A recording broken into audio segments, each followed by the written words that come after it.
The film 1917 tells the story of two British soldiers during World War I who are given what seems like an impossible task. Yeah, Bill, that's to go on foot without any communication or backup and deliver a message behind enemy lines to save the lives of hundreds of fellow soldiers. And one of them is your brother. Now, our very own film critic Lonita Cook got the chance to sit down with 1917 director Sam Mendes and two of the stars. This is a war movie, and I'm not a war movie kind of person. Right.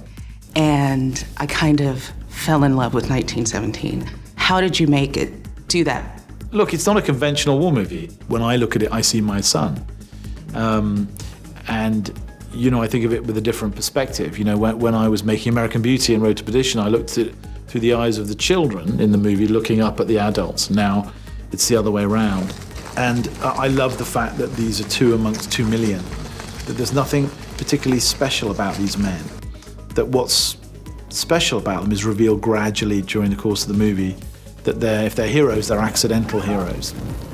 And the fact that they intersect with these better known faces and figures, that's something I love about the film. I feel the sort of irony is our 2 central characters that you have to create a relationship with in the movie. Your orders are to get to the second at Kwasi Wood, 1 mile southeast of the town of Lacust. Deliver this to Colonel Mackenzie. It is a direct order to call off tomorrow morning's attack. If you don't, it will be a massacre. We will lose 2 battalions, 1,600 men, your brother among them.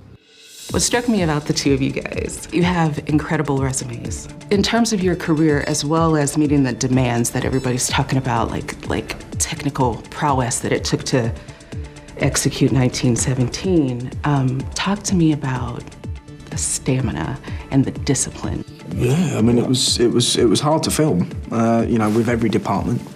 And the thing with this as well, with making this film, we never really had a break. We rehearsed for 6 months, and then in the doing of it, in the filmmaking, we could only film when the sun was behind the cloud.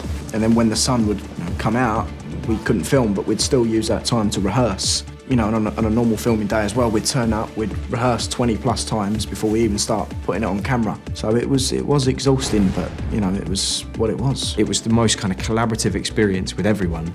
Kind of getting out of the way of yourself, us not being like, okay, like this is me as an actor needs to be in this moment so much, but you're kind of aware that you need to be there for the camera guy, and the camera guy knows that you need to be in that moment, so he's also aware of you, and the set has been designed to help all of you, and the boom operator's in the mix as well going through, so it was this constant mutual handoff.